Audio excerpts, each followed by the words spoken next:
junto a nuestra querida comunidad, que acá siempre hemos mencionado que Magallanes fue formado por dos corrientes, que eran tanto todos los croatas y también los chilotes, que fueron los que llegaron en mayor cantidad y forjaron obviamente nuestra ciudad y nuestra región. Es por eso que queremos compartir todo el detalle del trabajo que ustedes desarrollan en base a la conservación, la restauración de estas iglesias que son patrimoniales, que tienen muchos, muchos años y que es parte de la cultura, yo me atrevería a decir, tanto regional para la zona como nacional, porque es uno de los tantos tesoros que tenemos aún vigentes. Sí, como tú bien dices, nosotros somos los administradores de uno de los 7 sitios patrimonio de la humanidad que tiene Chile.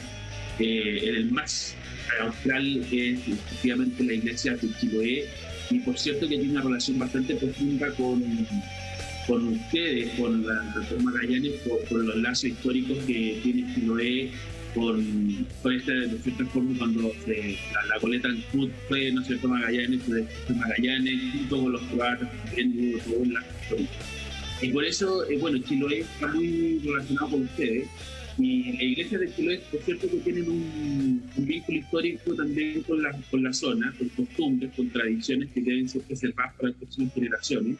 Hoy día nosotros estamos trabajando en estas 16 iglesias Patrimonio de la Humanidad que fueron declaradas el año 2000 como Patrimonio de la Humanidad, y estamos trabajando en una serie de proyectos, pero también es importante mencionar que este Patrimonio de la Humanidad no solo le pertenece a los chilotes, sino también le pertenece a todos los chilenos, y es por eso que también esta tarea de nosotros de poder aumentar, ¿no es cierto?, la visibilidad de este Patrimonio de la Humanidad, que es un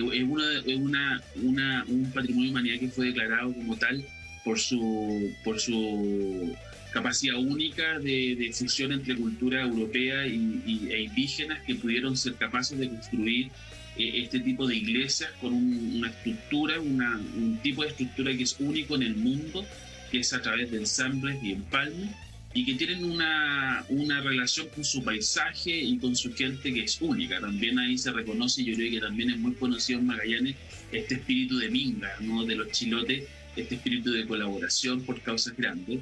Y eso efectivamente se reconoce. En Chiloé en total hay más de 150 iglesias, y de esas 150 solo 16 son Patrimonio de la Humanidad. Hay otras que son Monumento Histórico Nacional y que podrían ser fácilmente ser Patrimonio de la Humanidad, pero esto también conlleva un trabajo bastante largo, y nosotros estamos muy contentos que, por ejemplo, en Magallanes ya se empezó a trabajar para que las Torres del Paine sean Patrimonio de la Humanidad Natural. Sería el primero de Chile, entendiendo que el resto de los sitios Patrimonio de la Humanidad en todo el país son más bien de arquitectura. Subel, por ejemplo, en la región de O'Higgins, Valparaíso, en la quinta región, Rapa Nui, Humberston en el norte, todos más bien tienen relación con monumentos, con estructuras, con sistemas de arquitectura, pero estamos buscando, y también como fundación apoyamos que tengamos como país un patrimonio de humanidad natural como serían las Torres del Paine, y entiendo que ahí la Fundación Procultura, junto con la gobernación regional, están trabajando en eso. Patricio, bueno, este ha sido un tremendo trabajo el que ustedes han desarrollado con estas 16 iglesias, y también algo muy importante es el tema de la conservación. Esto a lo largo del tiempo, porque ya data de muchos, muchos años, ¿ha tenido algún tipo de trabajo, intervención? Obviamente no como variar la estructura, pero sino para mantenerla, porque también son materiales nobles los que forman parte de estas iglesias precisamente. Sí, bueno, hay cerca de 4 que ya fueron restauradas globalmente, es decir, integralmente. Lo que nosotros hacemos es un proceso como esto, nosotros a los niños les explicamos que esto es como un Lego.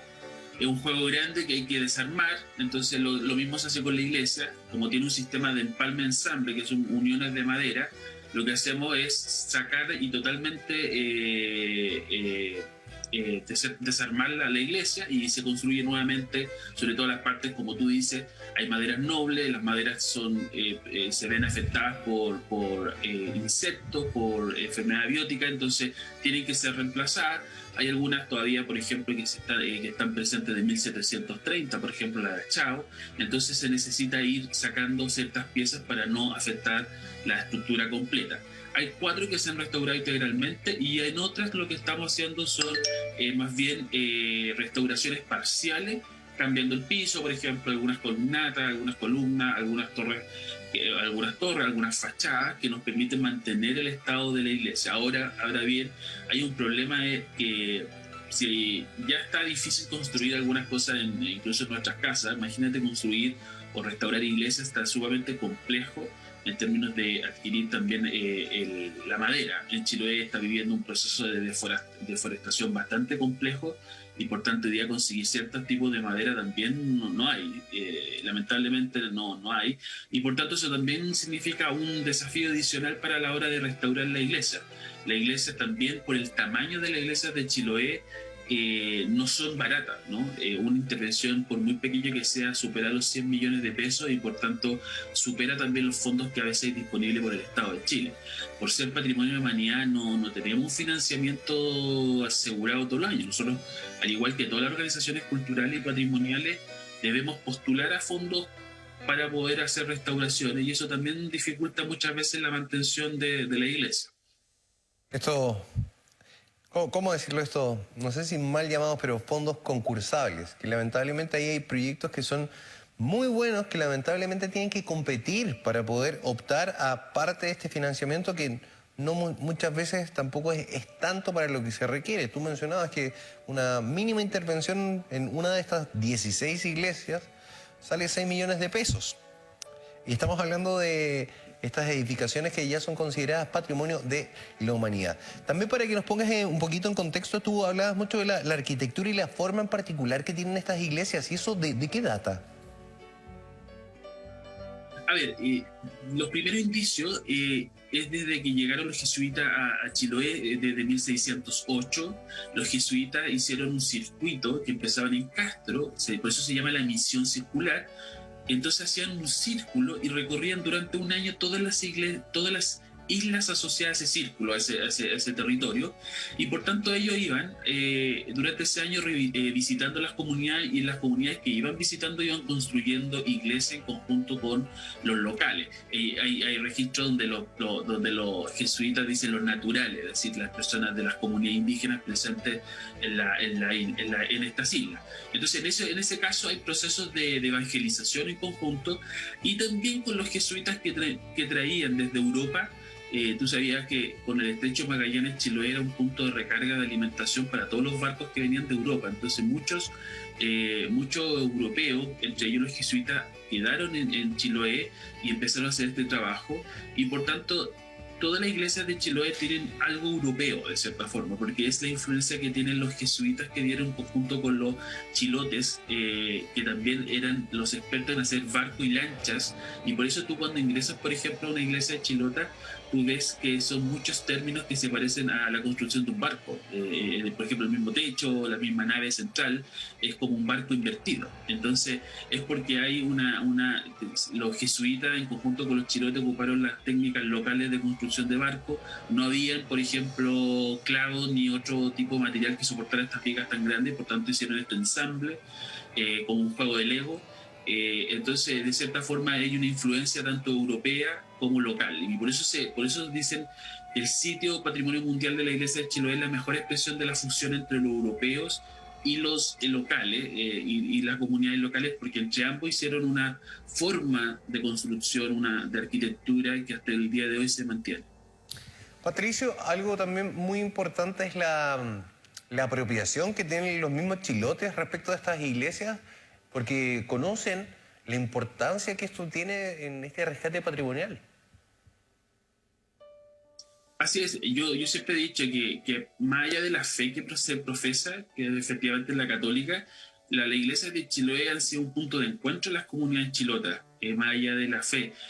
Son un cuento de tradiciones, ellos mantienen aún una serie de tradiciones, una serie de fiestas y celebridades que efectivamente siguen muy presentes en la isla. Hay ritos que también hoy día uno podría decir que en el resto del país han acabado ciertos ritos católicos, pero en Chiloé sigue muy presente. Esto, por ejemplo, la fiesta del Jesús Nazareno, que es una fiesta que llegan miles de personas en lancha y en barco hacia la isla de Caguach todos los años. lamentablemente está hace 2 años ya cancelada producto del COVID, pero efectivamente uno ve que aún hay en la isla tradiciones en torno a la iglesia que siguen muy presentes y que son parte de la cultura popular de la isla. Oye, a mí me llamaba mucho la atención esta cifra exorbitante de iglesias que hay precisamente en la isla de Chiloé. Son 160. ¿Tú qué crees? Sí. ¿O a raíz de qué es que ha podido como perseverar en el tiempo? Si bien antes había como una mayor cantidad de fieles que con el tiempo se ha ido perdiendo, esto a nivel nacional. También da cuenta, tú nos mencionabas que esto era más bien, o hoy en día, como un centro neurálgico más bien social, independiente de los ritos que se realicen, también congregaba a la comunidad en torno a saber cómo está mi vecino, o por ejemplo, ahí uno siempre tiene esta visión, por ejemplo, de la Minga, donde siempre hay un trabajo comunitario. Sí, eso es importante y eso también se reconoce en la Declaratoria de Patrimonio de la Humanidad, donde reconoce que estas iglesias persisten gracias también a que hay comunidad involucrada, que está este espíritu de minga, espíritu de colaboración, de solidaridad, que también convoca a la iglesia. La iglesia, más allá de la fe, también es un punto de encuentro para ellos y ellos siguen sosteniéndolo. Ahora, hace unos días también me preguntan, pero ¿por qué tanta iglesia? Y efectivamente 160 iglesias es bastante para un archipiélago con poca cantidad de habitantes, más de 140.000, pero de cierta forma muy repartidos en todo el territorio. Y esto fue por el proceso de evangelización que hicieron los jesuitas. Esta misión circular que te comentaba duró 150 años de forma ininterrumpida en todo el territorio y hasta que fueron expulsados los jesuitas de Chile, pero esa labor la siguió haciendo los franciscanos. Por lo tanto, una labor bien presente en el territorio por muchos años de parte de los jesuitas y franciscanos. Yo creo que lograron de cierta forma comunidades mucho más comprometidas porque veían que habían sacerdotes, había una labor de los sacerdotes muy presentes en las pequeñas islas. Entonces yo creo que ahí hay un reconocimiento a aquello y por eso hasta el día de hoy sigue muy presente, a pesar que ha disminuido, como tú decías, el tema de la participación de los jóvenes o de las nuevas generaciones, pero al menos hasta ahora los anteriores siguen dando la pelea y siguen con la iglesia en muy bien estado, la mayoría con ciertos desafíos, pero por cierto se ha logrado hacer varias cosas. Bueno, ahí, mira, a medida avanza nuestra entrevista, estamos viendo estos hermosos registros de parte de estas iglesias que son patrimonio de la humanidad. Hablamos de estas 16, que son, ojo, 16 de 160. Podríamos incluir muchas más. Sí. Pero estas me imagino que son como las más grandes, las más antiguas, que en eso se basa un poco que hayan estado dentro de esta categoría. Sí, cuando esto también se hizo una investigación por la Universidad de Chile en el año 90, cuando se creó la Fundación de las Iglesias Patrimoniales de Chiloé, y vieron qué estructuras eran las que cumplían con la mejor forma de expresión, con la mejor expresión de la Escuela Religiosa de Arquitectura Chilota. Y se declararon estas 16. Ahora, hay ciertos mitos que por qué no se declararon otras, pero eso es parte de la mitología. Pero sin duda que muchas otras podrían cumplir con la condición de ser patrimonio de la humanidad fácilmente. Se podrían agregar otras. Por ejemplo, la que se quemó en Ancud, sufrió un incendiario en 2020. Esa iglesia cumplía totalmente las condiciones para ser patrimonio de la humanidad. Bueno, nosotros también ahí veíamos estas imágenes que eran sumamente lamentables porque también hablábamos de una pieza histórica, un lugar que también era sumamente concurrido, que obviamente generaba toda esta como conexión entre la comunidad. Entonces, por eso yo me imagino la pena de todos los ancuditanos que perdieron este pedacito de historia. Y también era muy, muy bonita por lo demás. Y uno dice cómo lograban hacer como todos esos detalles, ese maravilloso trabajo hace tantos años atrás. También con estos precarios materiales que tenían a disposición. Tú lo mencionabas, no existían los clavos, era todo un trabajo de ensamble. Era como, por así decirlo, como un relojito, un trabajo de joyería. Sí, yo creo que eso es muy llamativo. ¿Ah? Yo creo que a nosotros pasa que llegan turistas europeos y no entienden cómo, de cierta forma, por el tamaño de la iglesia, hoy día siguen estando en pie, a pesar de todo lo que le ha pasado, terremotos, o sea, de cierta forma han vivido de todas las iglesias de Chiloé. Y efectivamente son una muy buena expresión de la cultura chilota, de cierta forma, de su trabajo en la madera, pero también la expresión más viva de la cultura popular. Muchas iglesias representan mucho a sus comunidades. Por ejemplo, en las imágenes vemos a veces como botes colgando del techo por su vocación marítima de las comunidades que viven en la zona. Toda la iglesia, al menos en las Patrimonio de la Humanidad, están mirando el mar y son muy coloridas. A mí a veces llegan turistas franceses y dicen, pero ¿por qué eso es amarilla o morada una iglesia? O sea, como ellos nunca han visto eso. Y uno dice, bueno, es que las iglesias de Chiloé también cumplían una labor de faro.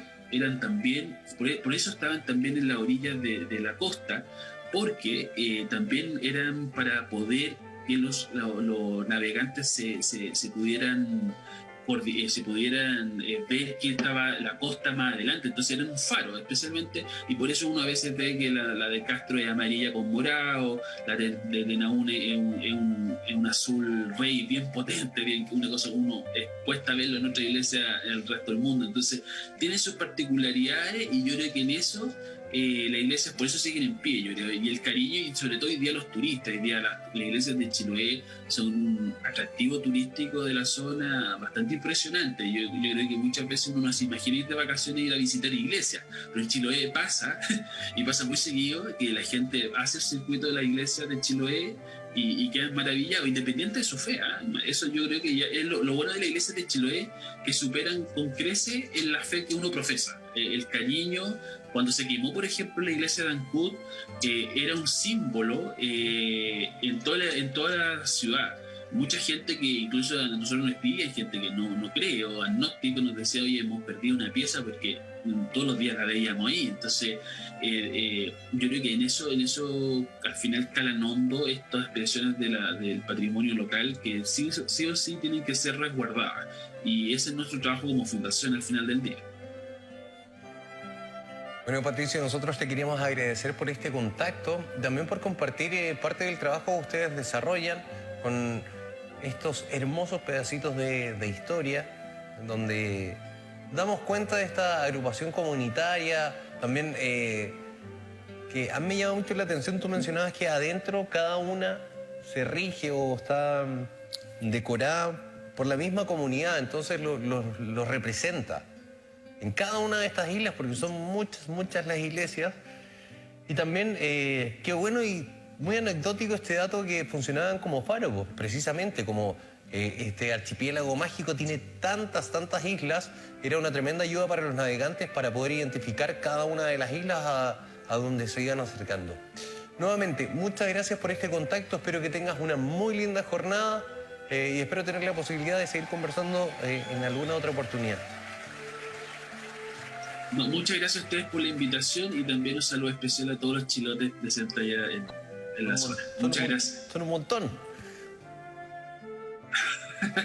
Muchas gracias, que estén muy bien. Igualmente, el día de hoy conversando junto a Patricio Álvarez, director de la Fundación de Iglesias Patrimoniales de Chiloé. Hablamos de estas 16 iglesias el día de hoy que son Patrimonio de la Humanidad. Pero ojo, porque en toda la isla, todo el archipiélago, son más de 160, ya con una población que alcanza los 50.000 habitantes. Entonces es sumamente llamativo la gran cantidad de iglesias, y ahí compartíamos estos pasajes de la historia respecto a por qué son tantas, por qué tienen este colorido, cómo fueron construidas, entre otras cosas. Siendo director, las 10:03 minutitos, voy a tomar un matecito. Me gusta esto, conocer parte de la historia. Yo no, la verdad, desconocía que funcionaban como faros, por eso el tema de los colores. Porque es muy llamativo, y también esta representatividad que cada una de las comunidades le da a su propia iglesia. Ahí Patricio nos decía, algunos que están más ligados al mundo del mar tienen como barcos, ciertas decoraciones, y esta es la identidad que la comunidad le da a estos espacios. Independiente de los ritos religiosos que se desarrollan, siempre era un punto de unión, de comunidad, donde se generaban todas estas actividades, el saber cómo estaba el otro. Muy importante. Y esto esperamos que dure durante mucho tiempo más, porque realmente es un trabajo maravilloso, es muy lindo. Ojalá se